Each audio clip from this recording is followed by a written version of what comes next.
Sobat Kairos yang dikasihi Tuhan Yesus Kristus, firman Tuhan yang menjadi renungan bagi kita hari ini, utamanya yang masih dalam nuansa perayaan Pentakosta kedua, diambil dari Roma 8 ayat 1-8. Demikianlah sekarang tidak ada penghukuman bagi mereka yang ada di dalam Kristus Yesus. Roh yang memberi hidup telah memerdekakan kamu dalam Kristus dari hukum dosa dan hukum maut. Sebab apa yang tidak mungkin dilakukan hukum Taurat, karena tak berdaya oleh daging, telah dilakukan oleh Allah dengan jalan mengutus anaknya sendiri dalam daging, yang serupa dengan daging yang dikuasai dosa karena dosa. Ia telah menjatuhkan hukuman atas dosa di dalam daging, supaya tuntutan hukum Taurat digenapi dalam kita yang tidak hidup menurut daging, tetapi menurut roh. Sebab mereka yang hidup menurut daging memikirkan hal-hal yang dari daging.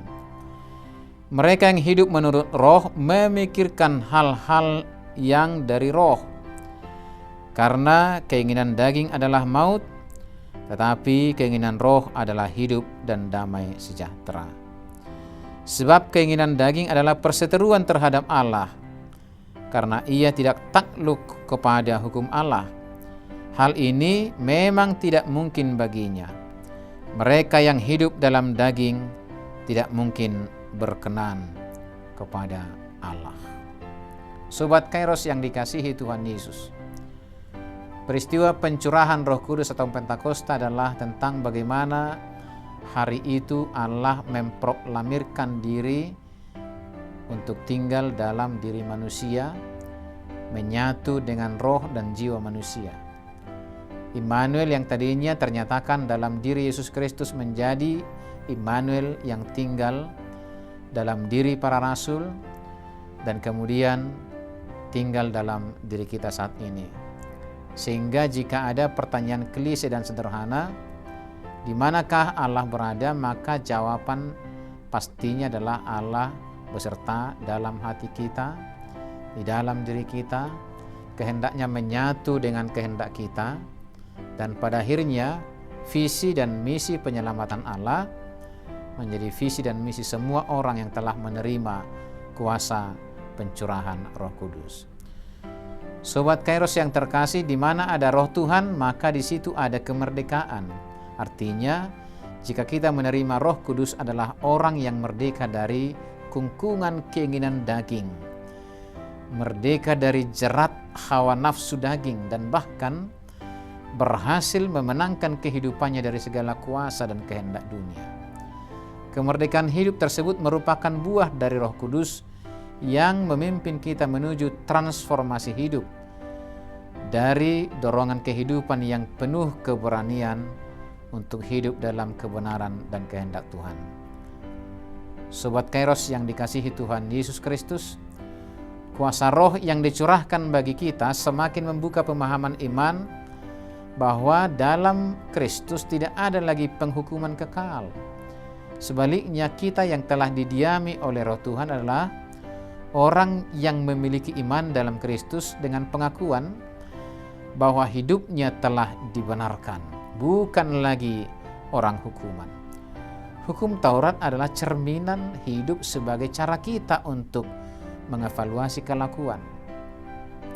Bukan lagi terjebak dalam kuasa Taurat yang bisa saja membuat kita hanya sebagai pribadi yang tidak bebas, pribadi pencitraan semata, pribadi munafik, dan bahkan bisa saja menjadi pribadi yang menghakimi. Dan itu bukanlah tanda orang yang merdeka. Sebab kemerdekaan akan melahirkan integritas hidup yang biarpun tidak dihargai dunia, namun tetap konsisten melakukan yang terbaik sesuai dengan kehendak Tuhan Yesus. Sobat Kairos yang dikasihi Tuhan Yesus Kristus, hidup dalam kuasa roh menjadikan kita semestinya lebih meyakini bahwa Yesus Kristus adalah Allah yang menjelma menjadi manusia sebagai kegenapan hukum Taurat. Penggenapan itu menjadikan Yesus menanggung segala hukuman atas dosa, sehingga manusia beroleh pembenaran dan pengudusan. itu adalah sebuah konsekuensi dari integritas Allah yang tidak akan pernah bisa dipengaruhi kekuatan apapun di dunia ini.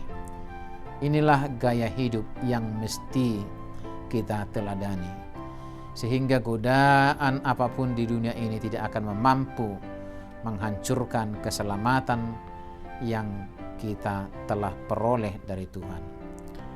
Sobat Kairos yang dikasihi Tuhan, menjalani hidup merdeka bukanlah sesuatu yang mudah. Akan banyak tantangan dan gelombang kehidupan yang akan selalu berupaya merenggut kemerdekaan hidup kita. Kemerdekaan hidup bukanlah gaya hidup sebebas-bebasnya, namun kemerdekaan hidup adalah hidup yang bertanggung jawab dan konsisten. Maka masih dalam momentum Pentakosta ini, kita diajak oleh firman Tuhan hari ini untuk hidup dalam kemerdekaan yang diberikan Tuhan kepada kita, hidup dalam pembaharuan hidup dan menang terhadap dosa. Pembaharuan hidup itu hanya dapat terjadi jika karakter dan pola pikir kehidupan kita sepenuhnya dikendalikan oleh Roh Kudus. Dan satu hal yang pasti, orang yang telah merdeka adalah orang yang memiliki sikap yang taat dan penuh ketundukan kepada kehendak Allah. Ketundukan terhadap kehendak Allah itu menyangkut segenap dimensi kehidupan kita di dunia ini, tanpa batas, tanpa toleransi, tanpa alasan, dan mutlak hanya bagi Allah saja. Percayalah, Roh Kudus pasti menolong kita agar apa yang telah Yesus kerjakan bagi kita berbuah dan dapat dinikmati oleh dunia ini. Selamat beraktivitas Sobat Kairos. Tetaplah menjaga kesehatan, tetaplah berpengharapan, percayalah kepada Tuhan. Tuhan pasti memulihkan kita.